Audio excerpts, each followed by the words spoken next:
સર્વ સંતોને હૃદયના ભાવોથી પ્રણામ, વંદન, નમસ્કાર કરીને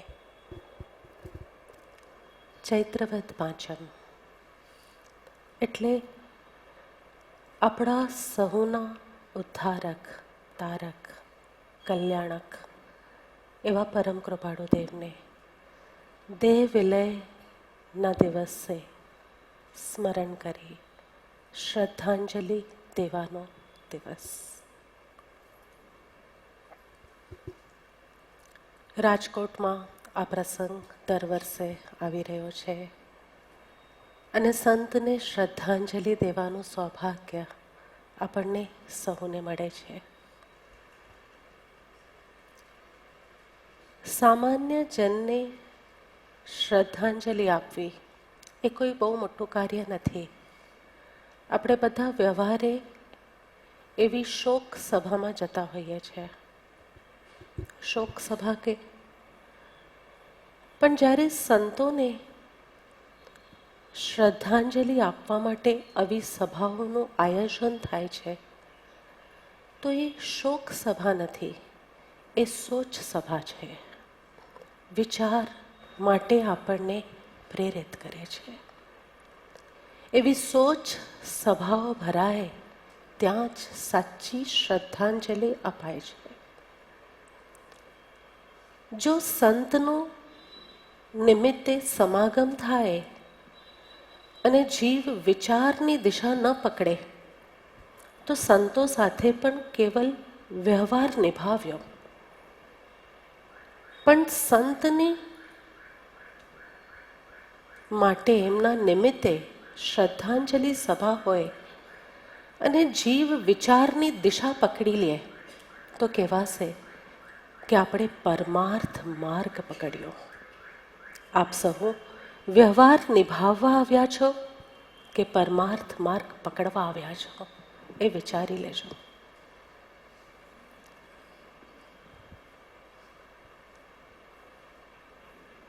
શ્રદ્ધાંજલિ, સંતને શ્રદ્ધાંજલિ. અને સંત કોણ છે? સંત કોણ? જેને આકારમાં રહીને નિરાકારને મેળવી લીધા એ સંત છે. જેને વિભાવ વચ્ચે રહીને સ્વભાવને વળગી લીધું એ સંત છે. જેને ગ્રહસ્થ આશ્રમમાં રહીને પણ સંન્યાસ આશ્રમમાં કેવી રીતે જીવાય એવો દાખલો આપી ગયા એ સંત છે. અને આપણે એ સંતની શ્રદ્ધાંજલિ દેવા આપો. યુગો યુગોમાં થાય છે આવા સંત. શતાબ્દીઓમાં કોઈ એકાદ આવા સંત થાય છે જે પોતે તો નિરાકારની અનુભૂતિમાં ગયા, પણ આપણા જેવા કેટલાય મુમુક્ષુઓને એનો માર્ગ દોરી આપી જાય છે, ચીંધી આપી જાય છે, માર્ગનો ક્રમ બતાવી આપે છે. સંપ્રદાય તો દર ક્ષેત્ર અને કાળમાં હોય જ છે, પણ સંપ્રદાયના વિસ્તારમાંથી પણ કોઈ સાર તારવી કાઢે એ સંત છે. હિન્દુઇઝમ બહુ વ્યાપક થયું આ દેશમાં, હિન્દુ ધર્મ બહુ વ્યાપક થયું. એ હિન્દુ ધર્મના આધારે વેદોની રચના થઈ. વેદ જો વિસ્તાર છે તો ઉપનિષદ એનું સાર છે. ઇસ્લામ ધર્મ ખૂબ ફેલ્યું આ જગતમાં, પણ જો ઇસ્લામ વિસ્તાર છે તો સૂફી એનો સાર છે. બૌદ્ધ ધર્મ પણ જગ્યાએ જગ્યાએ પહોંચ્યું. બૌદ્ધ ધર્મ અને એના સંપ્રદાયો વિસ્તાર છે તો ઝેન સમુદાય એનો સાર છે. આજે મને આ કહેવામાં અતિશયોક્તિ નથી લાગતી કે જૈનોમાં એટલા સંપ્રદાય થઈ ગયા અને એટલો વિસ્તાર થઈ ગયો, એ આટલા વિસ્તાર વચ્ચે પણ પરમ કૃપાળુ દેવનું વચનામૃત આપણા માટે સાર છે.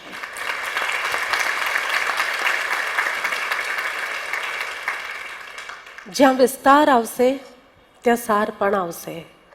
સાર પ્રતીક્ષા કરશે આપણા જેવા મુમુક્ષુઓની, આપણી તડપ, આપણી અભિપ્સાની. તો આજે જ્યાં સંપ્રદાયો જુદી જુદી વાતો કરવા માંડ્યા, ત્યાં સાર ચોક્કસ ક્યાંક આવ્યું છે. અને મારા જીવનમાં તો પરમ કૃપાળુદેવનું વચનામૃત જ સાર છે. એ સારથી જ જીવનની મુમુક્ષુતાને આકાર મળ્યો. અને મુમુક્ષુતાની આકારમાં જ મોક્ષની અભિલાષા જાગી. અને મોક્ષની અભિલાષામાં જ મુક્તિના નિરાકાર સ્વરૂપનો પરિચય થયો છે. એટલે મારા માટે તો બધું જ આ વચનામૃત. અને એ જ વચનામૃતમાં પૂજ્ય સૌભાગભાઈ પ્રત્યે પરમ કૃપાળુદેવે આ ભક્તિપદ લખ્યો, બિના નયન પાવે નહીં, બિના નયન કી બાત.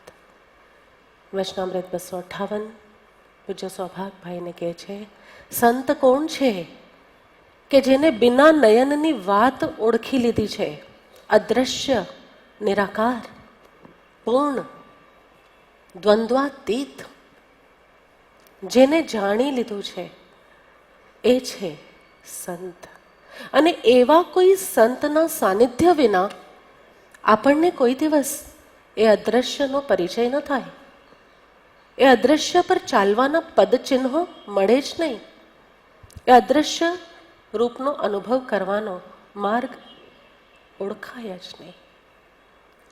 તો કૃપાળુદેવે સૌભાગભાઈને બહુ સ્પષ્ટ કીધું, બિના નયન પાવે નહીં, બિના નયન કી બાત. અદ્રશ્યથી સાક્ષાત્કાર કરવાનો છે. સાંભળવામાં જ વાત કેટલી વિરોધાભાસવાળી છે. અદ્રશ્યનો સાક્ષાત્કાર કરવાનો છે. અને એના માટે જોશે કોણ?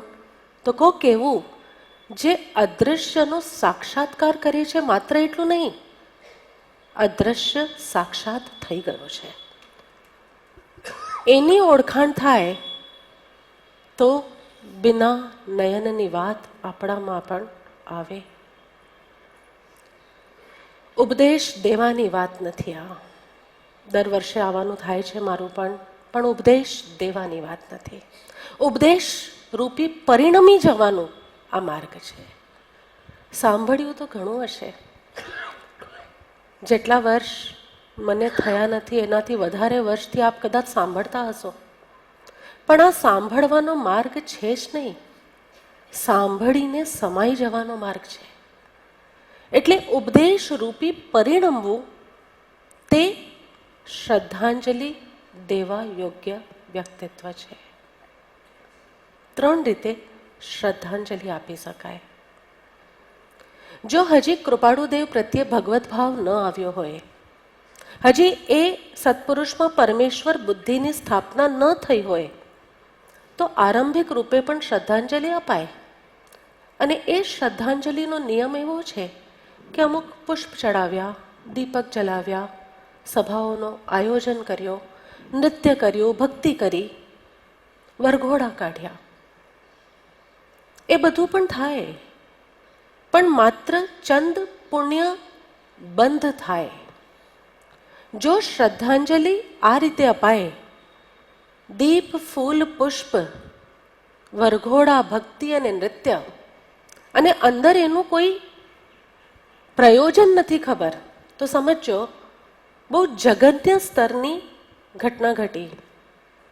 જહાજ આવ્યું, તરણ તારણ જહાજ, પણ આપણે એની ઉપર બોર્ડ ન કરી શક્યા, એની અંદર ચડી ન શક્યા.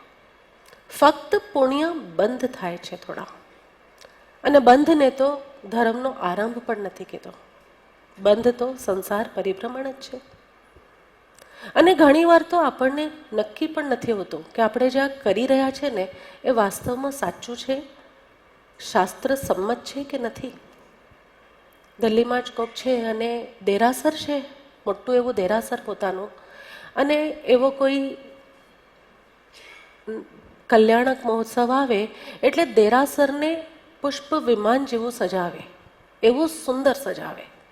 આખા દેરાસર દૂર દૂરથી ફૂલો આવે, સજાવે, નૈવેદ્ય ધરે, આખી રાત ભક્તિ કરે.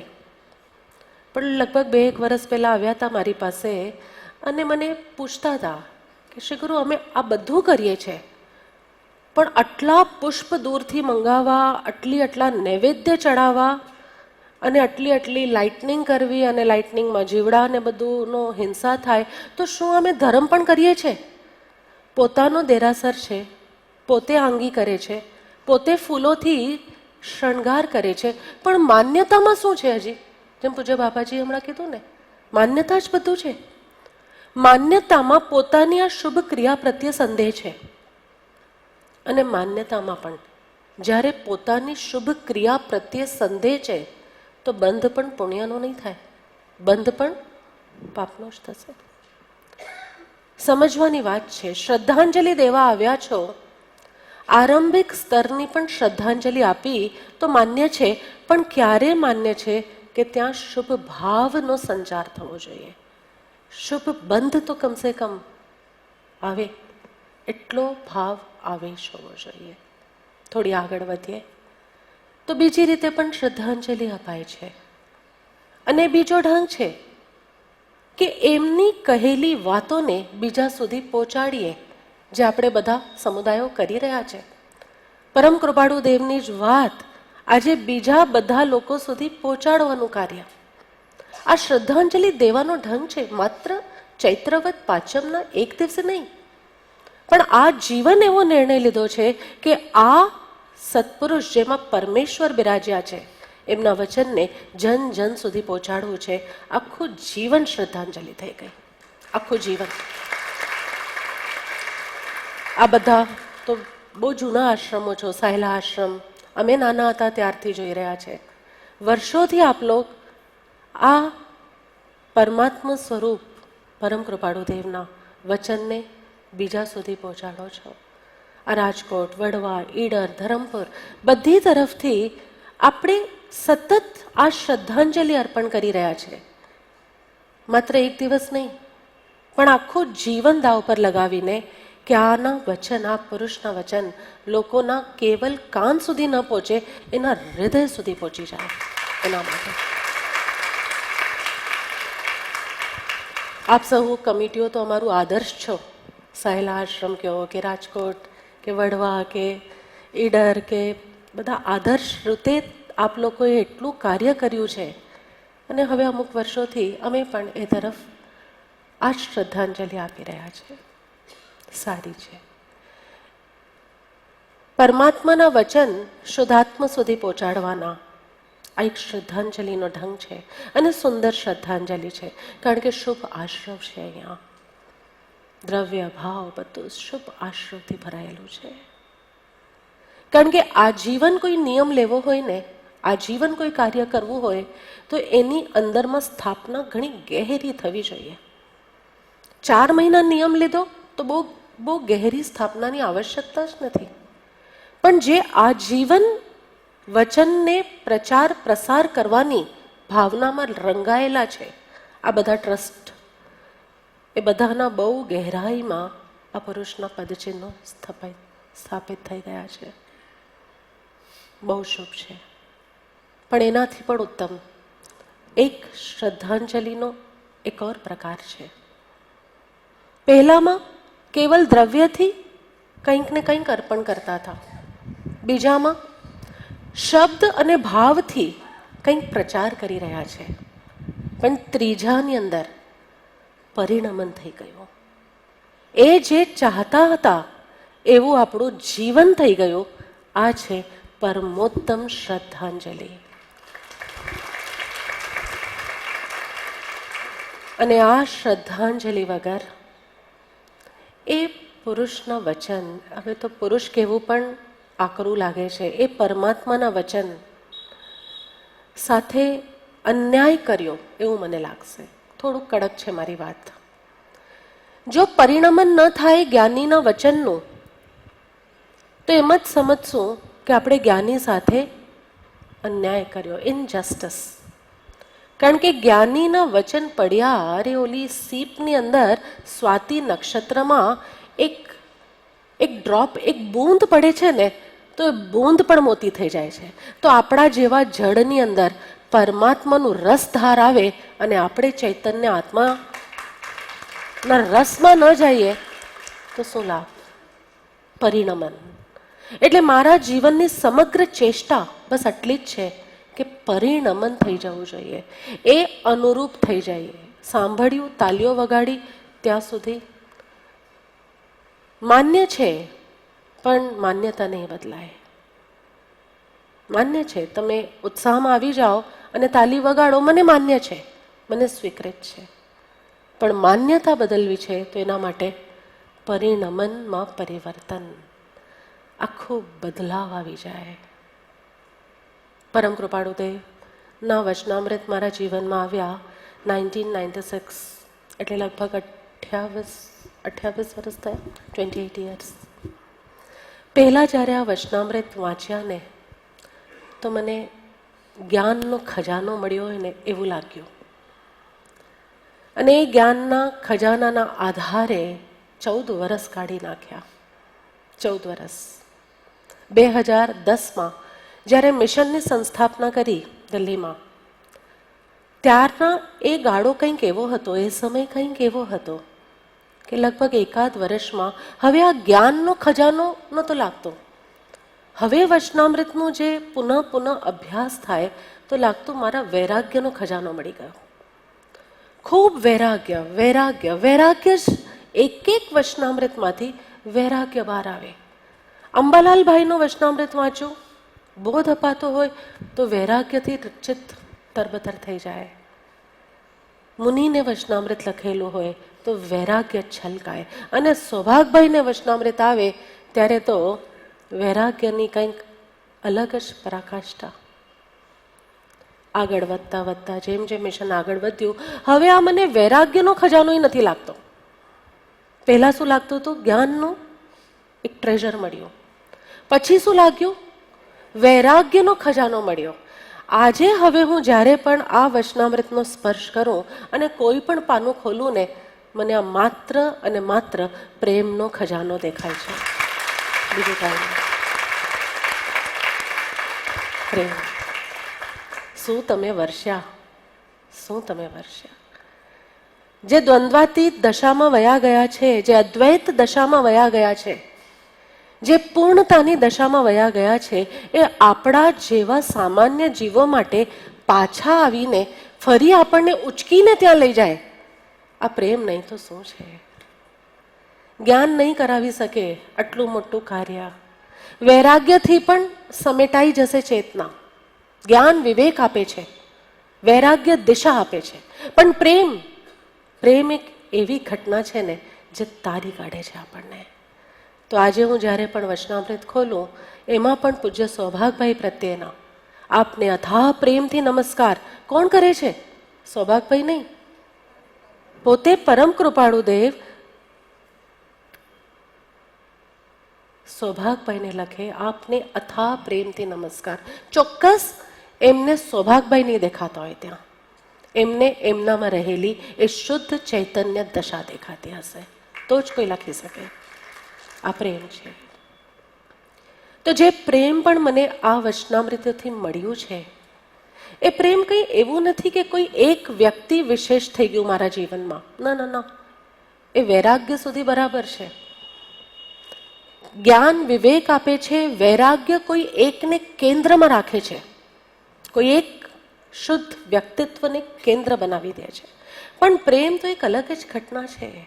એ પ્રેમ સમાધિમાં કેટલા વચનામૃતો લખાયા છે.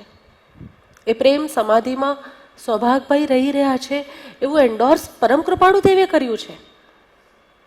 આ પ્રેમ એટલે કોઈ એક વિશેષ થઈ ગયો આપણા માટે એ વાત નથી. આ પ્રેમ એટલે કોઈ વિશેષ રહ્યું જ નહીં એ ઘટનાની વાત છે. બધા એક થઈ ગયા, કારણ કે બધામાં એ મૂળ દ્રવ્ય સામાન્ય છે, સમાન છે.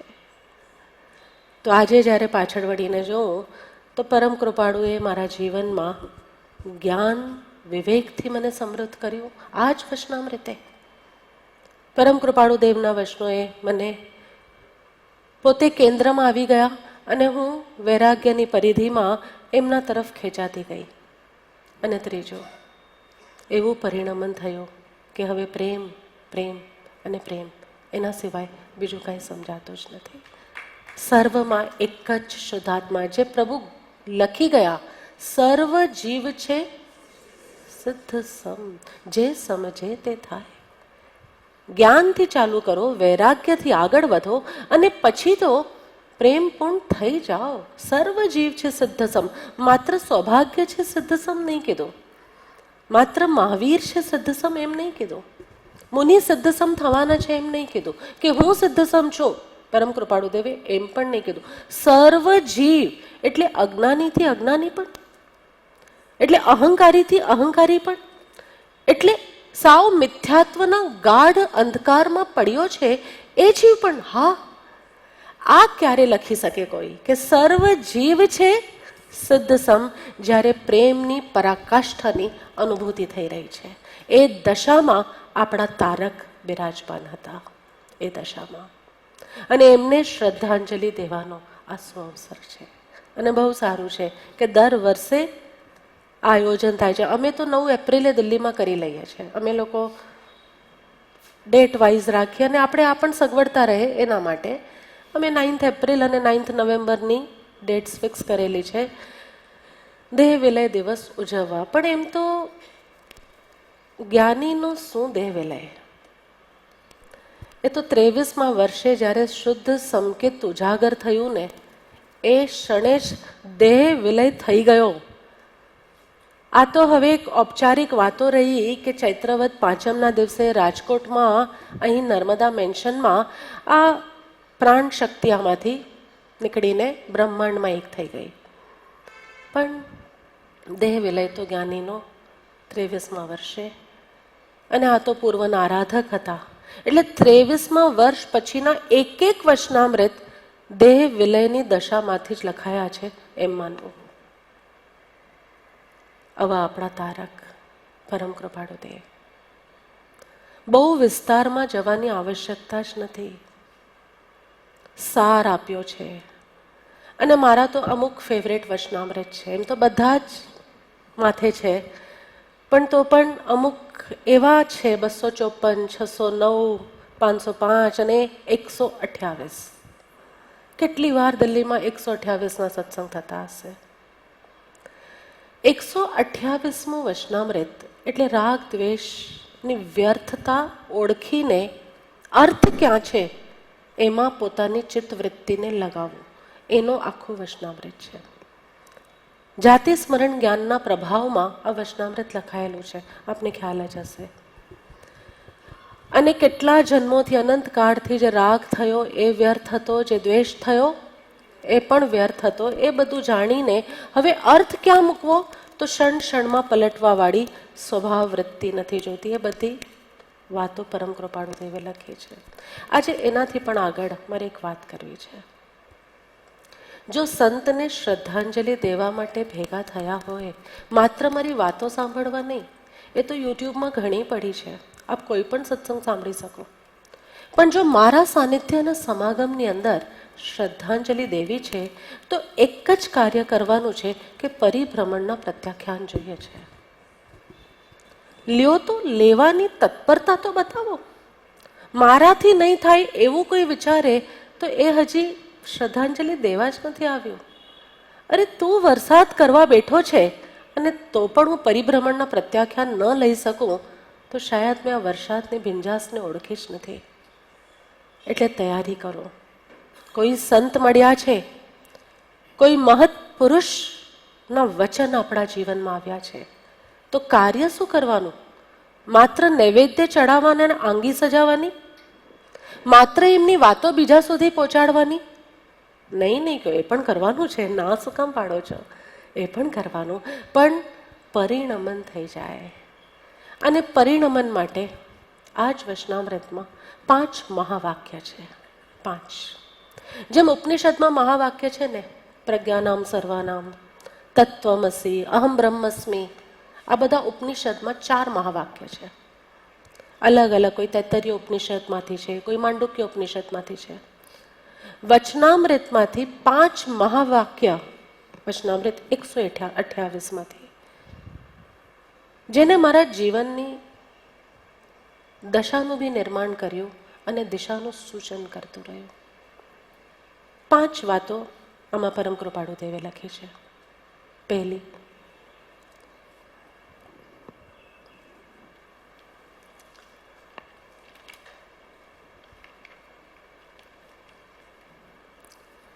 વચનામૃત સામે હોય તો હંમેશા એમાંથી જોઈને જ બોલવું, એટલે એક પણ કાનો માત્ર મીંડું પદ ઓછું ન થાય.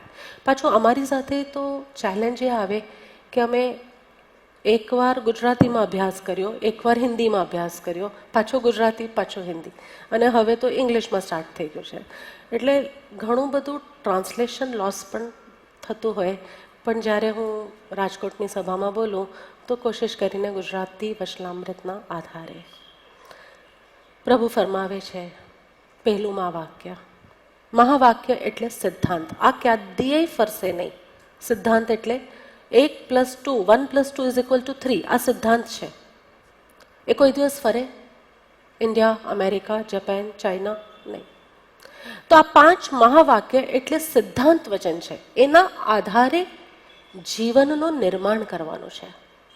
અને આ 5 વાક્ય, મહાવાક્યએ મારા જીવનનું વિશેષ નિર્માણ કર્યો છે. કદાચ આપને પણ લાભદાયક થાય. પહેલું વચન, ગમ પડ્યા વિના આગમ અનર્થકારક થઈ પડે છે. ગમ પડ્યા વિના વગર, હા, ગમ પડ્યા વિના આગમ અનર્થકારક થઈ પડે છે. આગમ એટલે વિસ્તાર. જૈનિઝમનો વિસ્તાર એટલે બધું જે લેખનમાં આવ્યું, શબ્દોમાં આવ્યું, એ આગમ. કોઈ પણ સંતના, મહાપુરુષના કોઈ પણ વચન હોય એને પણ આપણે આગમ કહી શકીએ, કારણ કે જેને એ સ્વરૂપનો અનુભવ કર્યો, એના અક્ષરદેહ જ્યાં પણ આવ્યા એ બધું આપણા માટે આગમ છે. પણ ગમ પડ્યા વિના આગમ અનર્થકારક થઈ પડે છે. અરે આગમ પણ એટલે ટ્યુબલાઇટ અંધકાર પણ આપી શકે એવી કંઈક વાત થઈ, કે આ પંખો ગરમી પણ આપી શકે. પંખો તો ચલો આપે, એસી ગરમી આપી શકે, એવી વાત થઈ ગઈ. ગમ પડ્યા વિના આગમ અનર્થકારક થઈ પડે છે.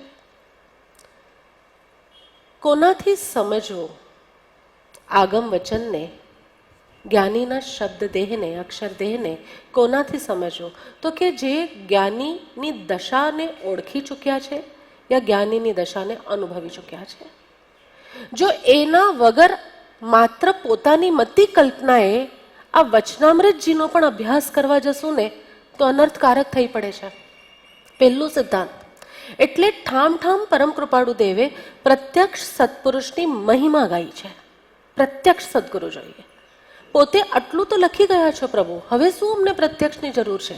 ના, પ્રથમ મહાવાક્ય, પ્રથમ સિદ્ધાંત જ કહે છે કે સદગુરુના ગમથી સમજ્યા વગર, પ્રત્યક્ષ સદગુરુના ગમ, એની અપેક્ષા, એના દ્રષ્ટિકોણ, એના પરસેપ્શનથી સમજ્યા વગર આગમ અનર્થકારક થઈ પડે છે. અરે થોડુંક આપણને સોફ્ટલી કીધું હોત, કંઈ કામના નથી કે કંઈ બહુ ભલું નહીં થાય. પ્રભુ ઇઝ સો સ્ટ્રેટ. અને મને પ્રભુની આ જ સ્ટ્રિક્ટનેસ એન્ડ સ્ટ્રેટનેસ બહુ ગમતી, કે પોતાના બલબૂતા ઉપર વાંચવા જશો, સમજવા જશો તો નુકસાન કરશે એટલું નહીં, અનર્થકારી થઈ જવાના છે. અનર્થકારક. આનો એક બીજો પણ અર્થ થાય જે હિન્દી ભાષામાં નથી આવતો, કારણ કે હિન્દી ભાષામાં શું આવે? સમજ મેં આયે બિના આગમ અનર્થકારક હો જાતે. અમારા આ બધાને હિન્દીવાળા મુખપાઠે હશે, પણ ગુજરાતી ભાષાનું રહસ્ય કંઈક અલગ છે. ગમનો એક બીજો અર્થ છે દુઃખ. ગમ, જીવનમાં દુઃખ આવ્યા વિના આગમના વચન હૃદયમાં ચોટતા નથી, આ પણ કહેવા માંગે છે. અને આપણે બધા ધર્મ ક્ષેત્રે આવીને કાર્ય શું કરીએ છીએ? દુઃખ ભગાવો, દુઃખ ભગાવો, દુઃખ ભગાવો. અમારી પાસે પણ હવે તો નથી આવતા, પણ પહેલાં બહુ આવતા. શ્રી ગુરુ, અમને આ તકલીફ છે, આ તકલીફ હટાવવાનું કંઈ પ્રાર્થના, કોઈ પ્રયત્નો હોય તો બતાવો ને. અરે એને માટે કરુણાવશ હૃદય એ જ કહેતો કે અરે આ ગમ પડ્યું છે ને, હવે આગમના અર્થ સમજાશે. અસાર અને અનિત્ય છે આ સંસાર. આ ચોપડામાં વાંચીને નહીં સમજાય, પણ જીવનમાં જ્યારે દુઃખ પડે છે ને ત્યારે અનિત્યતા અને અસારતા સમજાય છે. એટલે ગમ પડ્યા વિના આગમ અનર્થકારક થઈ રહે છે. આનો એક ત્રીજો પણ અર્થ છે રહસ્ય. જ્ઞાનીના વચન રહસ્યથી ભરેલા છે. 14 પૂર્વ સમાઈ જાય છે એવું અંતિમ ઉપદેશમાં ગાયું છે ને. આ કે એક બૂંદમાં પણ જેમ આખું સમુદ્ર આવી જાય એમ જ્ઞાનીના એક એક વચનમાં આગમ સમાઈ જાય, પણ સમજાવવાવાળું કોક જોઈએ. તો ગમ પડ્યા વિના આગમ અનર્થકારક થઈ જાય છે. એટલે જીવનમાં જ્યારે દુઃખ આવે ને, દુઃખ કોની પાસે આવ્યું એ હમણાં બાપાજી કહેતા હતા ને, મિસ્ટર ઉદય પાસે. બાપાજી એ જ કીધું, જો સંતોની વાણીમાં મને બધું સમાનતા જ લાગે. ક્યારેક એ મુખથી બોલાય, ક્યારેક બીજા મુખથી બોલાય. તો ઉદય પ્રસંગ આવે અને ઉદયમાં આવ્યું ગમ. ગમ એટલે દુઃખ, પ્રતિકૂળતા, વિરોધી કોઈ પણ ઉદય પ્રસંગ જેમાં અણગમો થાય. અણગમાનો પ્રસંગ છે અને એમાં પણ જો ભીતર આનંદની વૃત્તિ ઉછાળા મારે ત્યારે આગમ સાક્ષાત્કાર થયા આપણા માટે. એ સમજો, આ ત્રીજો ગહેરો અર્થ છે. એ લેવલ સુધી પહોંચવું પડશે. ગમ પડ્યા વગર, એટલે ગમ આવ્યા છે પણ પડી ગયા છે. ઉદય, મિસ્ટર ઉદય સતત ગમમાં, દુઃખમાં છે. કોઈ પ્રતિકૂળ ઉદય ચાલે છે? પગનો દુખાવો છે, માથાનો દુખાવો છે, ગરમીનું આતંક છે, પરિવારજનોનો કોઈક ઉપદ્રવ છે, કંઈ પણ હોઈ શકે. ગમ સતત છે, પણ એ બધા ગમ પડી ગયા. ગમ પડ્યા વગર પડી ગયા. આ સમજાય? ગમ પડ્યા વગર જો આગમનો કેટલો પણ અભ્યાસ કર્યો હોય પણ પ્રતિકૂળતાના સમયમાં પ્રતિકૂળતાથી ઉદાસીન ન થઈ શકે, પ્રતિકૂળતાથી અનાસક્ત ન થઈ શકે. અરે ઉદાસીન અને અનાસક્ત ભાવ છોડો, પ્રતિકૂળતામાં પણ ભીતર એક મીઠી મીઠી લહેર આનંદની ન ચાલે તો સમજો આગમ અનર્થકારક થઈ ગયા. અને આ સંભવ છે. આ ખાલી કહેવા પૂરતું નથી, અસંભવ છે. ઉદયના પ્રસંગ અગર છે તો એ દ્વૈત જગતમાં છે. ઉદય ક્યાં છે? દ્વૈતમાં છે. બે છે જ્યાં, હું અને માયા, બંને જ્યાં છે. હું અને કર્મ સત્તા. આપણે જૈનિઝમની વાત કરીએ તો હું અને કર્મ સત્તા જ્યાં બે છે ત્યાં દ્વંદ છે. પણ જે દ્વંદાતીતમાં વયું ગયું ત્યાં તો ઉદય પ્રસંગમાં પણ સતત આનંદ, વિશ્રાંતિ, પ્રેમ, એવી ધારાઓ પણ નહીં, એવા સાગર ઉમડી રહ્યા છે. આ જીવનનો અનુભવ છે. જો શ્રદ્ધાંજલિ દેવી છે આવા પરમ પુરુષોને તો આ લક્ષ્ય બનાવજો. એવી રીતે આગમને સમજજો. મારા માટે તો વચનામૃત જ આગમ છે. આ આગમને કોઈ આગમના અનુભૂત થયેલા વ્યક્તિ પાસે એવી રીતે સમજજો કે જીવનમાં દુઃખના ઉદય પ્રસંગો સતત ચાલે ને તો પણ અંદર આનંદની ઉર્મિઓ ઉછળે. તો કહેવાશે કે આપણે આ પુરુષને ભજ્યા, ઓળખ્યા. તો ગમ પડ્યા વિના આગમ, કેટલા અર્થ થઈ ગયા. આ તો અહીંયા શિબિર નથી એટલે મારે એકમાં જ પતાવવું પડે ને. તો આના ઉપર તો અમે કેટલી પણ વાતો કરી શકીએ, કારણ કે 5 મહાવાક્ય છે. ગમ પડ્યા વગર આગમ. તો આજે તમારા બધાના ગમ પડે એવું થાય, ગમ પડી જાય, બધા દુઃખ પડી જાય. દુઃખ પડે માત્ર એટલું જ નહીં, દુઃખના ક્ષણોમાં, એ પલોની અંદર આનંદની અને શાંતિની અનુભૂતિ થાય. એ અધ્યાત્મનો માર્ગ છે. અને એ જ તો જ્ઞાની દેવા માંગતા હતા આપણને. દુઃખો દૂર ખસેડીને શુદ્ધ ચૈતન્યનું રસપાન મળે એવો તો જ્ઞાનીનો માર્ગ છે જ નહીં, ક્યારે પણ હતો નહીં. અને તો પણ આપણે એ જ માર્ગની આકાંક્ષા જ્ઞાની પાસે કરીએ છીએ કે પ્રભુ મારા દુઃખો ખસેડી દો. દુઃખો ખસેડીને સાગર ઉછળે એ માર્ગ જ નહોતો. દુઃખ છે છતાં પણ સાગર ઉછળી રહ્યો છે, એ માર્ગ છે. એ માર્ગે ચાલવા તૈયાર છો કે નહીં? તો કહેવાશે કે રાજકોટ આવીને શ્રદ્ધાંજલિ આપી. બીજું કહે છે, બીજું મહાવાક્ય, સત્સંગ વિના ધ્યાન તરંગ રૂપ થઈ પડે છે.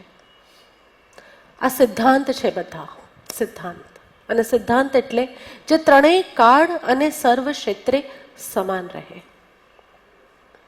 માત્ર સત્સંગ સત્સંગ સત્સંગ કરશો તો પણ ક્યાંય નહીં પહોંચો. તરંગ રહેશો, તરંગ સમુદ્ર નહીં બની શકે. તરંગ પણ સમુદ્રનો ભાગ છે કે નથી? તરંગ પણ સમુદ્રનો જ એકદમ અવિનાભાવી ભાગ છે, બિલકુલ એનાથી કોઈ દિવસ બદલતો નથી, દૂર નથી થતો. પણ તરંગમાં શું સાગરની ગહેરાઈ માપી શકો? તરંગની અંદર ઉછાળ જે સાગરનો છે, ગહેરાઈ જે સાગરની છે, જે એની અંદર મોતીઓ પડેલા છે, એ તરંગમાં કોઈ દિવસ આવે? એક બે આવી શકે, પણ અસંખ્ય મોતી ના આવે. તરંગ તરંગ છે અને સાગર સાગર છે. તો સત્સંગ સત્સંગ સત્સંગ ખાલી ચાલે તો પણ એ તરંગરૂપ છે, અને ધ્યાન ધ્યાન ધ્યાન ખાલી ચાલે તો પણ તરંગરૂપ છે. ઘણી માન્યતાઓ માત્ર ધ્યાન ઉપર જ વિશેષ મહત્વ આપે, અને સમહાવ લોકોને પણ એવું કંઈક માન્યતાઓ અંદરમાં ઠસાતી જાય છે કે ધ્યાનથી જ કલ્યાણ છે.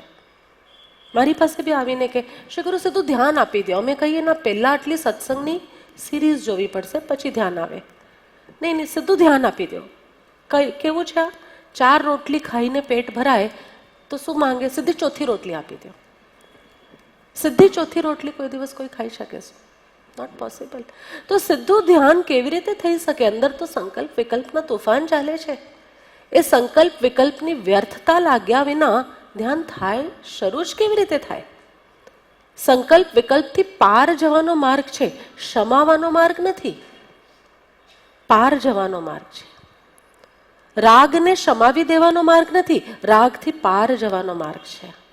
અને એ પાર જવા માટે સત્સંગ અને ધ્યાન બંનેની મૈત્રી જોઈએ છે. એટલે જીવનમાં બંનેને વેલ્યુ આપજો. ઘણીવાર સત્સંગ કરતા હોય ત્યારે એમ થાય કે ક્યારે સત્સંગ ખતમ થાય, ધ્યાનમાં આવીએ તો સારું. અને ઘણીવાર ધ્યાન કરતાં કરતાં અંદર કાંઈ મળે નહીં ત્યારે એમ થાય આના કરતાં તો સત્સંગ સારું હતું. પણ નહીં, જ્ઞાનીની આજ્ઞાએ થતાં સત્સંગ અને ધ્યાન બંને જોશે. બંને મહત્વના છે, પણ એકબીજા વગર બંને અધૂરા છે. એક જ સિક્કો હોય એની 2 તરફ હોય કે ન હોય? 2 તરફના બદલે આપણે એક તરફ રાખીએ એકદમ વ્યવસ્થિત, તો એ સિક્કાની કેટલી વેલ્યુ? અડધી તો હોય ને. ઝરના શું વાત કરે છે? ઝલક અડધી તો હોય ને. એક સિક્કામાં એક તરફ આપણે બરાબર બિલકુલ હેડ્સનું શેપ કર્યું છે અને બધું જ કર્યું છે, તો હાફ વેલ્યુ તો માનવી જોઈએ નહીં. હાફ વેલ્યુ પણ નહીં માનીએ. સત્સંગ અને ધ્યાન એકબીજાના પૂરક છે. અને જે માન્યતાઓ અંદરમાં ઠસાતી જાય છે કે ખાલી સત્સંગ જ ઇમ્પોર્ટન્ટ છે, ભાગો સત્સંગમાં ભાગો, નોટ્સ બનાવો, ડાયરીઓ ખતમ કરી દો, તો પણ કાર્ય નહીં થાય. અને માત્ર ધ્યાન તરફ ભાગ્યા તો પણ કાર્ય નહીં થાય. બંને એક સાથે એક સિક્કાના 2 પહેલુની જેમ આવે તો આપણા આધ્યાત્મિક જીવનની વેલ્યુ બને. એક જ રહ્યું તો આધ્યાત્મિક જીવનની વેલ્યુ 0, અને બંને આવ્યા તો આધ્યાત્મિક જીવન ચાલી પડ્યું પોતાના ગંતવ્ય તરફ. તો સત્સંગ વિના ધ્યાન તરંગ રૂપ થઈ જાય છે. ત્રીજો મહાવાક્ય તો અત્યંત મહત્વનો છે. સંત વિના અંતની વાતમાં અંત પમાતો નથી. સંત કે બિના અંત કી બાત કા અંત નહીં આતા. હિન્દીમાં મેં વાંચીએ. અહીં કહે છે સંત વિના અંતની વાતમાં અંત પમાતો નથી. સંત મળ્યા છે બધાના જીવનમાં. સંત છે, સદગુરુ છે, પ્રત્યક્ષ સદગુરુ છે. અંતની વાત બતાવી શકે, પણ અંતની વાતનો અંત પમાડવો એકદમ અલગ વાત છે. સંતને અંતની વાત કહેવાનું પ્રયોજન જ છે. સંત છે જ એટલે કારણ કે અંતની વાત બતાવે છે. પણ અંતની વાતનો અંત પમાડવો આ થોડું પહેલી જેવું છે. બુજો તો જાને, પહેલી જેવું છે. સંત વિના અંતની વાતનો અંત પમાતો નથી. એક્ઝેક્ટલી ગુજરાતીના શબ્દ. હું કોઈ પણ જગ્યાએ જઈને આવું, હું કાલે જ યુરોપથી આવી, આજે જ, કાલે બી નહીં, આજે સવારે જ આવી, અને યુરોપના પહાડ જોઈને, તે સ્વિટ્ઝરલેન્ડની વાદીઓ જોઈને મેં ખૂબ વાતો તમને કરી. આવશે જ હવે દિલ્હીના સત્સંગમાં સ્વિટ્ઝરલેન્ડની જ વાતો આવવાની છે બધી. ખૂબ વાતો કરી. એટલે સંત એટલે કોઈ જઈ આવ્યું સ્વિટ્ઝરલેન્ડ, યુરોપ ફરી આવ્યું એટલે ત્યાંની વાદીઓની વાતો કરે છે. એ અંતની વાત કરે છે, પણ અંતની વાતનો અંત નહીં પમાડી શકે. એ અંતની વાતનો અંત ક્યારે થાય? જ્યારે તમે પોતે ત્યાં જઈને જોઈને આવો. એટલે સંત વિના અંતની વાતનો અંત નથી પમાતો.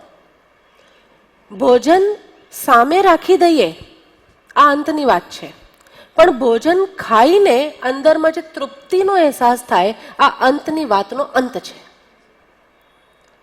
સંતનું કાર્ય છે અંતની વાત આપણી થાળીમાં પીરસવી, પણ એ જ સંતનું કાર્ય છે, એ જ સંતનું કાર્ય છે કે પીરસેલી થાળીમાંથી તમને ખવડાવીને અનુભવની ડકાર અપાવી. આ પણ સંતનું કાર્ય છે. આ ઘટના કદાચ અતિશયોક્તિ લાગતી હોય કે એક દ્રવ્ય બીજા દ્રવ્યનું કંઈ કરતું નથી, તો સોરી, પણ આ પ્રેમની પરાકાષ્ઠા છે. જ્યાર સુધી હું જ્ઞાન અને વૈરાગ્યના આધાર ઉપર યાત્રા ચલાવતી હતી, ત્યાર સુધી મને પણ ખબર હતી કે મારા દ્રવ્યનું કાર્ય મારે જ કરવાનું છે. એક દ્રવ્ય બીજા દ્રવ્યનું કાર્ય કરે નહીં, એ નિશ્ચિત. એ જ્ઞાનની ભૂમિકા, વિવેકની ભૂમિકા અને વૈરાગ્યની ભૂમિકામાં એક્ઝેક્ટ વાત છે, બિલકુલ પરફેક્ટ છે. But when you go up, દ્વંદ્વાતીત દશામાં આવવા માંડો, ત્યારે હવે એ સંતનું હૃદય જ એવું થઈ જાય છે કે જો આપનું જીવન વિવેક અને વૈરાગ્યથી રંગાયેલું છે, તો અનુભવ દેવાની જવાબદારી સંતની બની જાય છે.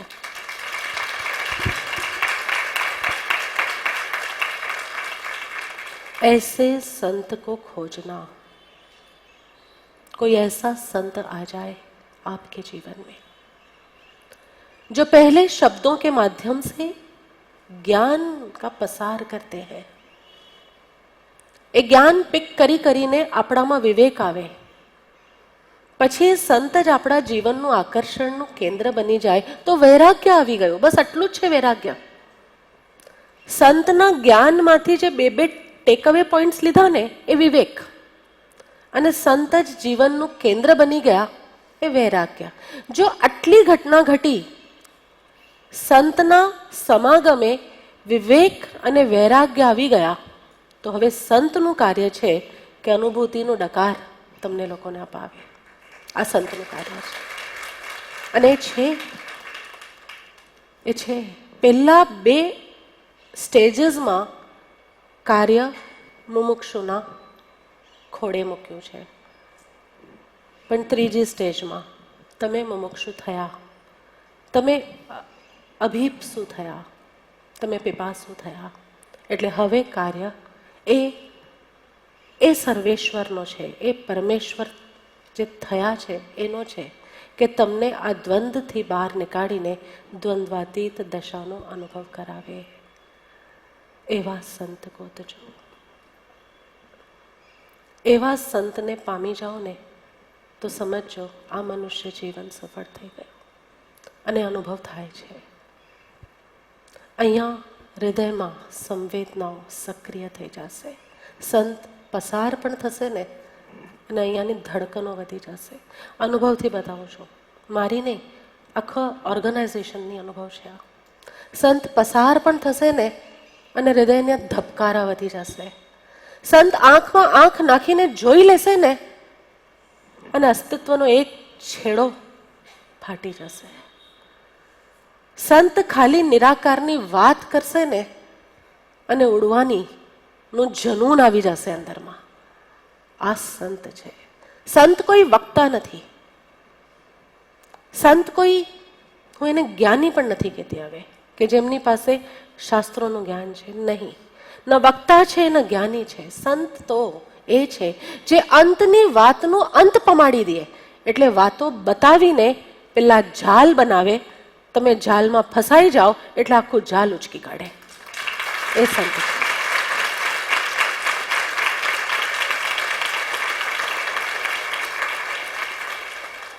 કદાચ બહુ નિશ્ચય દ્રષ્ટિ જે રાખતા હશે ને, આ વાત નહીં સમજાય, પણ મારા જીવનનો અનુભવ છે. શું કરું? હું જૈનોના બ્રેકેટમાં પણ નથી, કારણ કે કૃપાળુદેવ પણ નહોતા. બધા જ શાસ્ત્રો વાંચ્યા છે, બધા સંપ્રદાયોને સમજ્યા છે. એમની એક એવી નજર મળી છે કે જે નજરથી એ બધું જ જણાય છે કે જેને જાણ્યા પછી કંઈ જાણવું બાકી નથી રહેતું. એ જ જેને એકને જાણ્યું તેને સર્વ જાણ્યું. એક નજર એવી સદગુરુની મળી જાય કે કંઈ જાણવું બાકી નથી રહી જતું. વિવેક અને વૈરાગ્ય રૂપી નયન લાવો, બસ એ બે આપણું કામ. અને એની પણ ઝાડ તો સદગુરુ જ ગૂંથશે. સતત શબ્દોના માધ્યમથી ગૂંથી રહ્યા છે કે તમે અલગ અલગ પક્ષીઓ આવીને અમુક દાણા ચૂગો, ક્યારેક ભગવાન મહાવીરના નામથી તો ક્યારેક ભગવાન બુદ્ધના નામથી, ક્યારેક પરમ કૃપાળુ દેવના વચનામૃતના માધ્યમથી તો ક્યારેક અપૂર્વ અવસરના વૈરાગ્યના માધ્યમથી. બસ તમે દાણા ચૂગો. જ્યાં ચૂકતા ચૂકતા તમે તરબતોર થશો ને, સંત વિના અંતની વાતનો અંત પમાતો નથી. આ વાત છે, રહસ્ય છે આ. સંતને ખાલી એટલા માટે ન રાખતા જીવનમાં કે એનાથી શાસ્ત્ર સમજાઈ જશે, અધૂરું કાર્ય લીધું. સંત પર ભરોસો રાખજો. સંત પર ભરોસો રાખજો કે જો સંત જીવનમાં આવ્યા, વક્તા નહીં, સંત જીવનમાં આવ્યા છે તો એનો મતલબ જ છે કે અંતની વાતનો અનુભવ કરાવીને જ હવે મને આ જીવનથી પાર લઈ જશે. આ ભરોસો લાવો.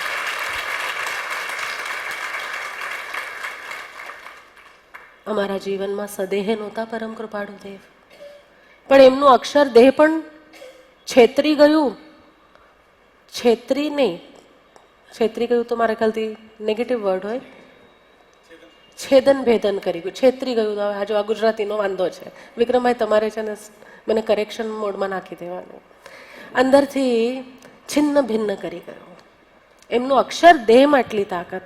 જો એ સાક્ષાત હોત ક્યારે તો મને તો રોમાંચ ઉઠે. હા, કે પ્રભુ આપનું અક્ષર દેહ પણ અમને છિન્ન ભિન્ન કરી ગયું.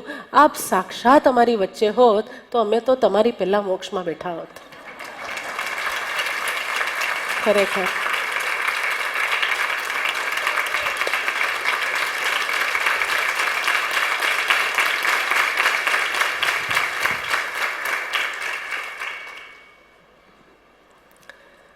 સંત વિના અંતની વાતમાં અંત પમાતો નથી. ચોથું મહાવાક્ય લખે છે, લોક સંજ્ઞાથી લોક આગરે જવાતું નથી. નડશે તો આજ, નડશે તો લોક સંજ્ઞા જ. લોકો શું કહેશે? અરે ગ્રહસ્થમાં ઉલજાઈ ગયા. મહાવીરના આગમ નથી શું? કૃષ્ણની ભગવદ્ ગીતા નથી શું?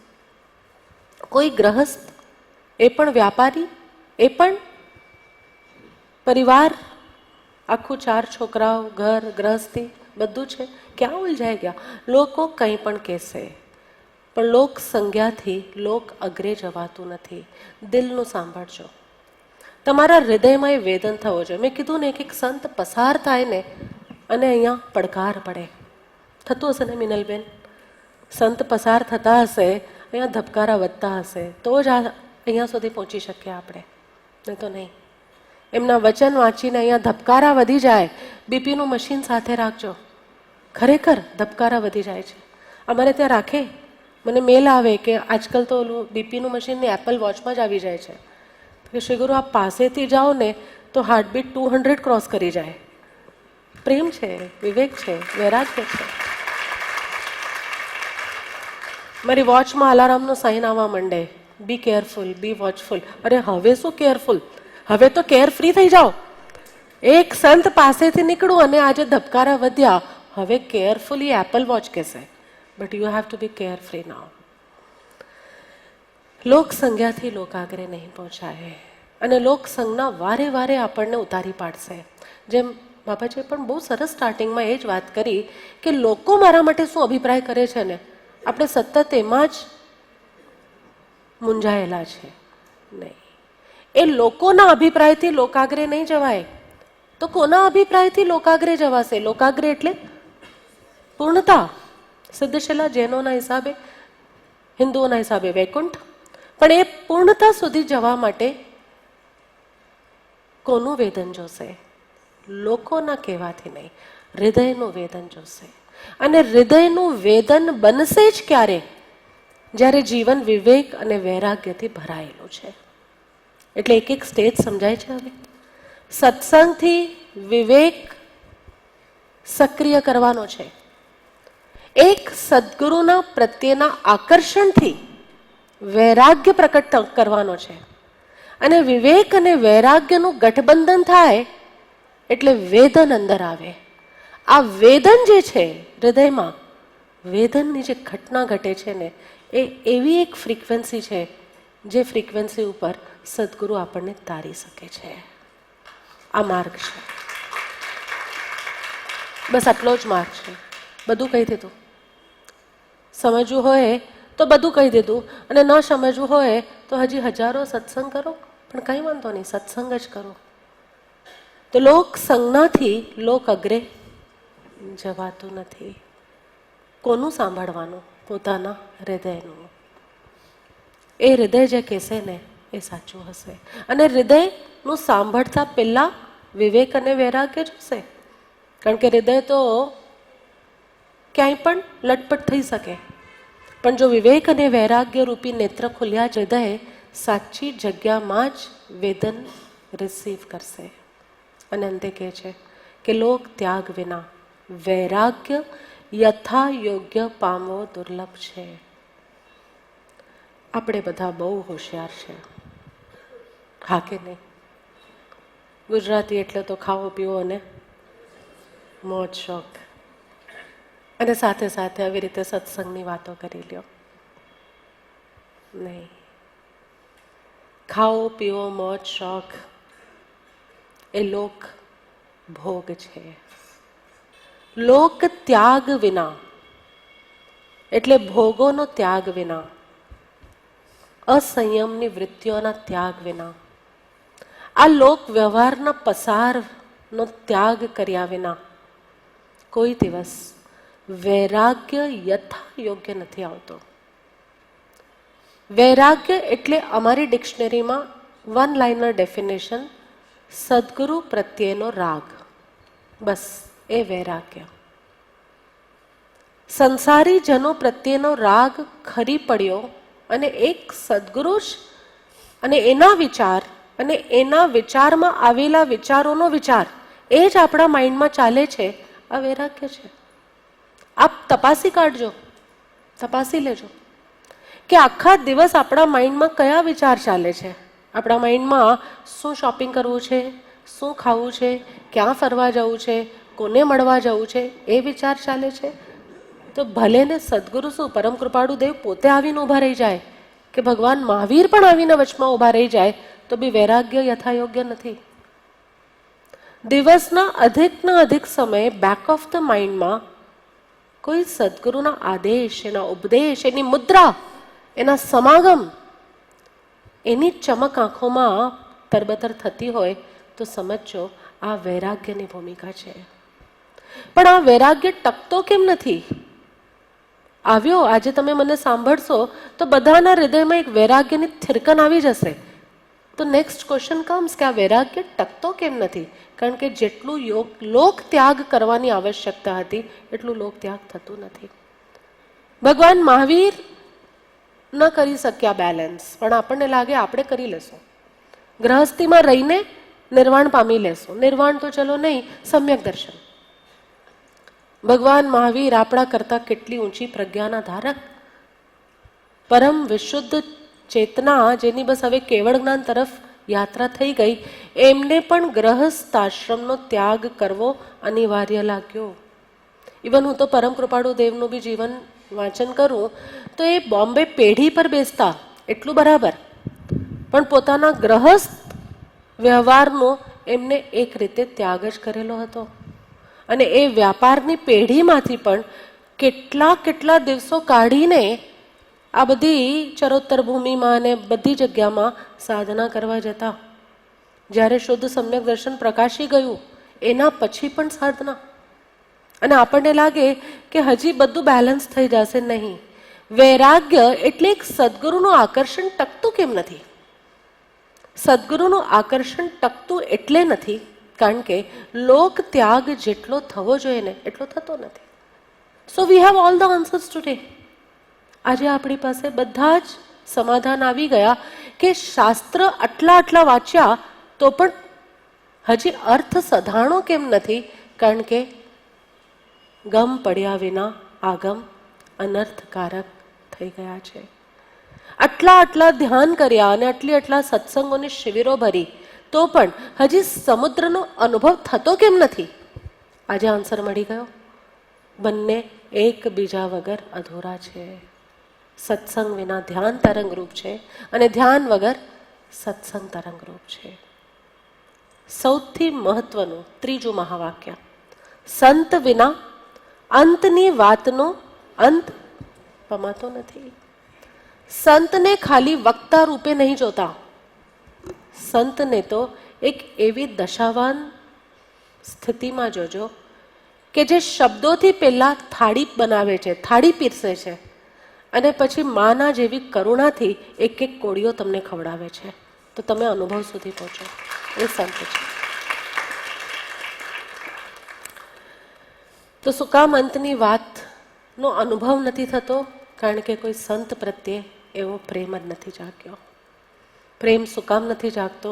કારણ કે લોક સંજ્ઞામાં જે વારે વારે અટકે છે, મૂંઝાય છે. અને લોક સંજ્ઞા ક્યારે ઘટશે? જ્યારે યથાર્થ યોગ ત્યાગ થશે. આપણા બધાનું ફર્સ્ટ સર્કલ ડિફાઇન્ડ છે.